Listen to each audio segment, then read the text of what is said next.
Sarah, thank you. It's been a pleasure. And 1984, the Newton Marching Eagles became worldwide celebrities. If you hear a lot of cheering and applause for this Newton, Illinois Marching Eagles band, there's good reason. 800 local citizens, that's 1/4 of the town's population, came along to cheer them on. Viewed by an estimated 150 million people, the band marched through the streets of Pasadena. The 5.5-mile march may have been the longest the band has ever marched, but by January the 2nd, the band was more than ready for it. The band's trek to the Rose Bowl began long before the official announcement came April the 9th. A national reputation had already been attained by the band by their first-place finishes in parades in Philadelphia and Washington, and a fourth-place finish in the national competition at Whitewater. In the large band division, that's right, the school of 620 has enough interest in music to have a 245-member band. That's over a third of the school. And nearly 1,000 Jasper County residents followed the band to California. From what they've told me from the Pasadena House, which is the people that organized the parade, this is the first time that they've had this many people to follow an organization. Although being invited to participate in the Tournament of Roses is a tremendous honor, the band was still responsible for coming up with their own finances. So for the past year, the band and the town of Newton have been busy working for money and collecting donations. Over $700 were collected June the 6th at a 10-kilometer road race. We had about 101 runners, and the entry fees was $7 prior to the race and $8 this morning, so we probably raised around $700. And the big contribution was a $25,000 donation given by a bill through the Illinois legislature. All we're talking about is a Senate bill introduced by Senator Bruce to provide $25,000 to the band boosters for the trip to the Rose Bowl. When band members weren't busy raising money, they were busy tuning up for the parade. Bruce Balding works with the band as flag instructor. Working towards the parade about, well, a year and a half now. We've been preparing for it. Are you ready? Yes. Very much so.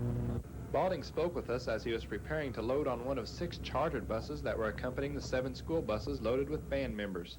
The buses carried the band members and boosters to St. Louis, where they switched over to their own personal Amtrak train. The train ride took the Newtonians through Kansas, Colorado, New Mexico, and Arizona, places most band members had never seen. They ate, they played, and they primped. Everybody look at Lisa. Let me see Lisa. Stand up here. And finally, they arrived.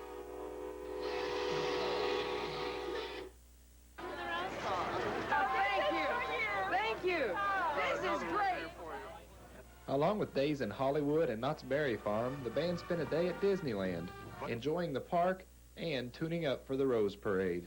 Ladies and gentlemen, we proudly present the Newton High School Marching Eagles. And suddenly it was Monday, the day Newton, Illinois was to become famous. All eyes were on the Marching Eagle as they marched through the streets of Pasadena. Assistant Director Sandra Nichols said the band seemed to get better as the day progressed. Kids were awfully uptight. You know, they were excited and nervous about it, and I thought they did much better after a mile or so. We suddenly hit the first big block of Illini people with lots of orange and blue. That, you know, they all stood up and cheered for us, and that kind of relaxed the kids. I think they thought somebody loved them, you know.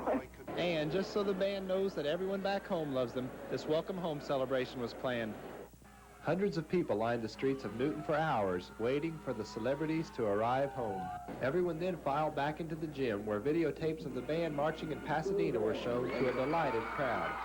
And everyone expressed their gratitude to the lady responsible for all this, Miss D, band director Carolyn Dominic. I thought the band was tremendous. They did a great job from the beginning to the end. The reception, did everybody seem to take it pretty well? Oh gosh, yes. They, for some reason, this Newton band gets turned on by a crowd, and they turned on. You think this will be an experience that everybody will remember? Yes, not only educationally, but they will also remember the fun that they've had.